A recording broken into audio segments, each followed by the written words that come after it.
Να ξεκινήσουμε όμως, διότι είναι πολύ μεγάλη χαρά που εδώ στο στούντιο, μεγάλη χαρά και μεγάλη τιμή, να έχω δίπλα μου τον κύριο Τάσο Ευσταθίου, υποψήφιο δήμαρχο της Ηλιούπολης. Μιας πολύ όμορφης γειτονιάς, κύριε Ευσταθίου.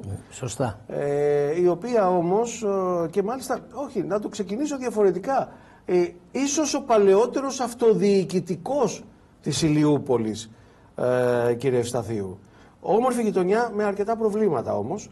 Και θέλω να ξεκινήσουμε με την ερώτηση, σε αυτή την εκλογική αναμέτρηση, τι θέλετε να κερδίσετε, τι θέλετε να πείτε στους δημότες σας, στους συμπολίτες σας, να σας ψηφίσουν για ένα καλύτερο αύριο, για μια καλύτερη γειτονιά και για έργα που δεν έχουν γίνει. Η Ηλιούπολη πράγματι, κύριε Παπαδάκη, είναι ένα από τα ομορφότερα προάστια. Και πράσινο έχει, σχετικά καλό πράσινο. Ομορφιές έχει, είναι το μπαλκόνι του Μητού, όπως λέμε, είναι στους πρόποδες του Μητού, πολύ κοντά στη θάλασσα. Έχει ανθρώπους δημιουργικούς, έχει ανθρώπους που θέλουν να προσφέρουν στην πόλη μας. Ένα πράγμα της λείπει. Τι ακριβώς? Λείπει κυρίως από τη σημερινή διοίκηση το όραμα.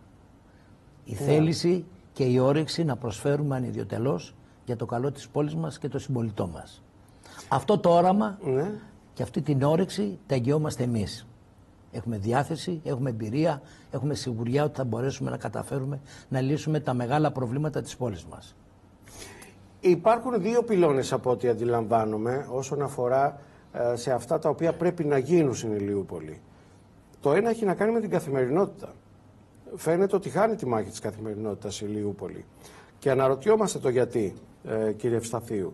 Και το δεύτερο βεβαίως, τα μεγαλύτερα έργα που θα αλλάξουν πραγματικά την εικόνα της περιοχής. Έχετε μείνει λίγο πίσω εκεί στην περιοχή. Θέλω να μου πείτε ποιες είναι οι σκέψεις σας. Σωστά το λέτε. Οι κατευθύνσεις πρέπει να είναι δύο σήμερα στην Ηλιούπολη. Η μία είναι η αντιμετώπιση της κατάστασης της σκληρής καθημερινότητας, όπου είναι πάρα πολύ δύσκολη, και μπορώ να αναφέρω 2, 3, 4 παραδείγματα. Παρακαλώ. Όπως είναι η καθαριότητα. Έχει φτάσει σε ένα σημείο πολύ απροχώρητο. Ένα άλλο θέμα που απασχολεί τους συμπολίτες μας είναι ο ηλεκτροφωτισμός. Δηλαδή να υπάρχει δυνατό φως, αλλά και, να γίνεται και ενεργειακή οικονομία. Δηλαδή να μπουν λαμπτήρες LED. Δεν έχει μπει ακόμα στο πρόγραμμα ο Δήμος Ηλιούπολης για την αλλαγή των λαμπτήρων σε LED. Δυστυχώς δεν έχει μπει. Μάλιστα. Και η ευθύνη ανήκει αποκλειστικά στο σημερινό δήμαρχο και στη Δημοτική Αρχή. Διότι πριν μερικά χρόνια που ο σημερινός δήμαρχος ήταν αντιδήμαρχος του προηγούμενου δημάρχου, εισηγείτο το θέμα αυτό προκειμένου να ψηφιστεί στο Δημοτικό Συμβούλιο, να εγκριθεί δηλαδή από όλους μας, για να προχωρήσουν στην εκτέλεση του έργου. Τότε το εισηγείτο με ένα κόστος χ. Ωστόσο μπήκαν κάποια εμπόδια, δεν χρειάζεται να αναφερθούμε τι και πώς. Αυτό δεν προχώρησε από τον προηγούμενο δήμαρχο. Ναι. Έτσι όπως το λέτε, αντιλαμβάνομαι ότι είναι τα γνωστά εμπόδια που έχουν μπει και σε άλλες περιοχές.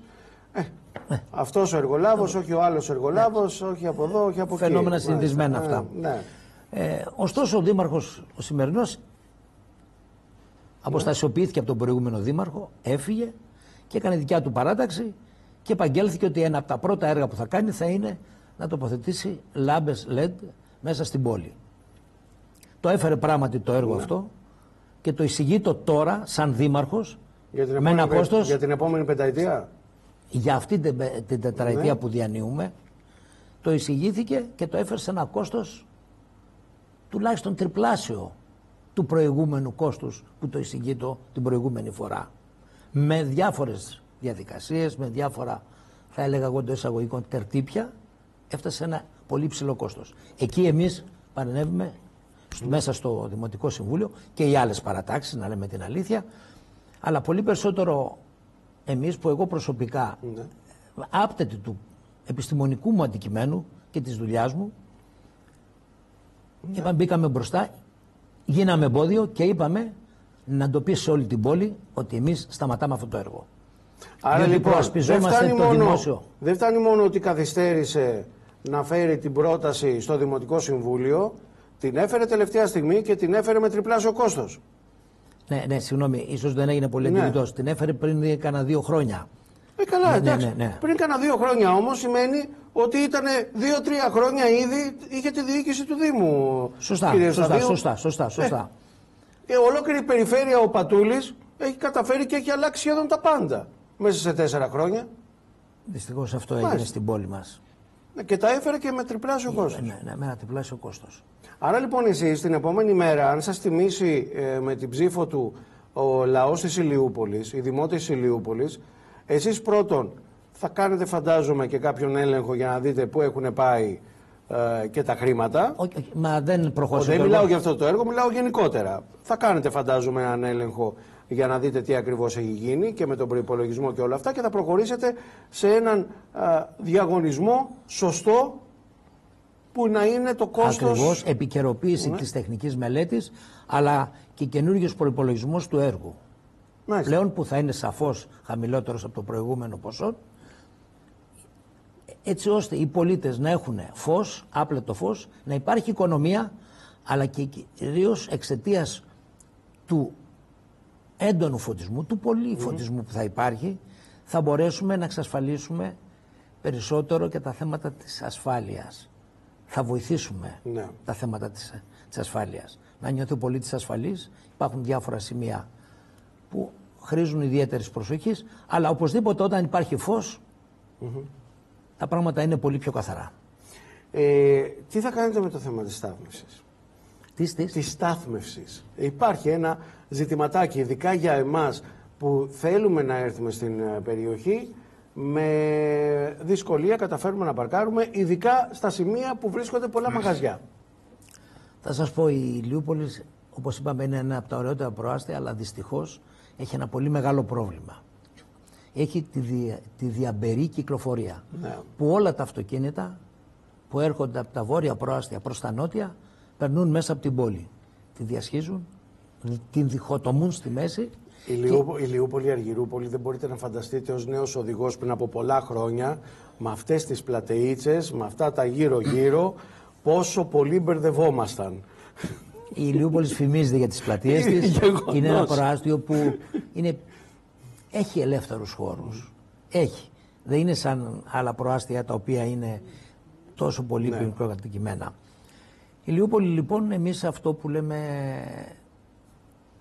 θα κάνουμε το εξής, ότι θα κοιτάξουμε να κάνουμε διάφορες εκτροπές της κυκλοφορίας, έτσι ώστε να μην δεινοπαθούν όλα τα σημεία της πόλης. Άρα λοιπόν θα ζητήσετε παρεμβάσεις για να μην περνάνε όλα τα αυτοκίνητα μέσα από το κέντρο. Αυτό λέω. Ακριβώς. Ωστόσο υπάρχουν όμως και κάποια έργα που μπορούν να γίνουν και τα οποία μπορούν να βοηθήσουν κάπου την αλάφρυνση της κυκλοφορίας ή να μπορούν να κυκλοφορούν πιο ελεύθερα. Εγώ αναφέρω τελευταίως ένα παράδειγμα, ένα έντονο παράδειγμα, όπου στο πίσω μέρος του Δημαρχείου και στην έξοδο του υπαίθριου πάρκινγκ υπάρχει η οδός Βούλγαρη, η οποία η οδός Βούλγαρη επικοινωνεί με την οδό Ομονίας που βρίσκεται ακριβώς απέναντι, όπου τους χωρίζει ο δρόμος αυτός που περνούν όλα τα αυτοκίνητα, που έχει γίνει ταχείας κυκλοφορίας, είναι η οδός Πρωτόπαπα. Εκεί γίνεται κομφουσίο, γίνονται και ατυχήματα όταν κάποιοι θέλουν να κάνουν μια αναστροφή πάνω στην Πρωτόπαπα να πάνε στον απέναντι δρόμο. Λέμε λοιπόν εμείς, θα μελετήσουμε τη δυνατότητα η οδός Βούλγαρη να κατέβει στάθμη, έτσι ώστε να συνδέεται με την οδό Μονίας χωρίς να διαπερνά την οδό ταχείας κυκλοφορίας την Πρωτόπαπα, να περνάει από κάτω. Αυτό θα ελαφρώσει, θα απελευθερώσει την κίνηση και με αυτό το έργο είναι πολύ πιθανόν να κατεβαίνοντας στη στάθμη το υπαίθριο πάρκινγκ του Δημαρχείου να μπορέσει να κάνει ένα ή δύο υπόγεια πάρκινγκ, έτσι ώστε να μπορούν να παρκάρουν οι άνθρωποι που θα έρχονται στο κέντρο της πόλης. Μάλιστα, αλλά βεβαίως θα βρούμε και άλλους χώρους για πάρκινγκ. Αυτό είναι μεγαλόπνο. Είναι πολύ δυνατό σχέδιο το οποίο έχετε στο μυαλό σας, κύριε Ευσταθίου. Και φαντάζομαι ότι του Πολυτεχνείου είσαστε. Βεβαίως. Άρα τα έχετε σκεφτεί και επιστημονικά, όχι μόνο πολιτικά, και από την καλή και από την ανάποδη που λένε στο χωριό μου. Ωστόσο όμως, επειδή αυτό δεν είναι στο επιστημονικό μου αντικείμενο, θα συμβουλευτούμε μηχανικούς, πολιτικούς μηχανικούς, συγκοινωνιολόγους, έτσι ώστε να διορθώσουμε κάποια πράγματα στην κυκλοφορία, κάνοντας και αυτά τα έργα που υπάρχουν και άλλα έργα τέτοια που μπορούν να γίνουν για να ελαφρώσουν την κυκλοφορία. Θέλω να κλείσουμε... Και αυτό το λέω, συγγνώμη να σας πω κάτι, το λέω διότι θα υποστεί μεγάλο βάρος η Ηλιούπολη και από τα έργα κάτω του ελληνικού που γίνονται. Βεβαίως υπάρχει το μεγαλόπνο έργο, που αυτό βέβαια είναι θέμα κυβερνητικό, όλες οι κυβερνήσεις το έχουν στενιστεί, την υπόγεια σύραγγα στην Ηλιούπολη. Αλλά αυτό μέχρι που να γίνει, το οποίο μπορεί να περάσει, θα γίνει. Όταν θα το χρειαστεί το ελληνικό κάτω, θα γίνει. Δεν μπορεί να λειτουργήσει διαφορετικά. Θα αποσυμφορηθεί όλη η πρωτεύουσα και πολύ περισσότερο τα νότια προάστια με ένα τέτοιο έργο. Ωστόσο όμως λοιπόν μέχρι τότε αυτό που λέμε εμείς, τι κάνουμε? Αφήνουμε έτσι την κατάσταση? Δεν κάνουμε παρεμβάσεις να ελαφρώσουμε όσο παίρνει την κυκλοφορία μέσα στην πόλη?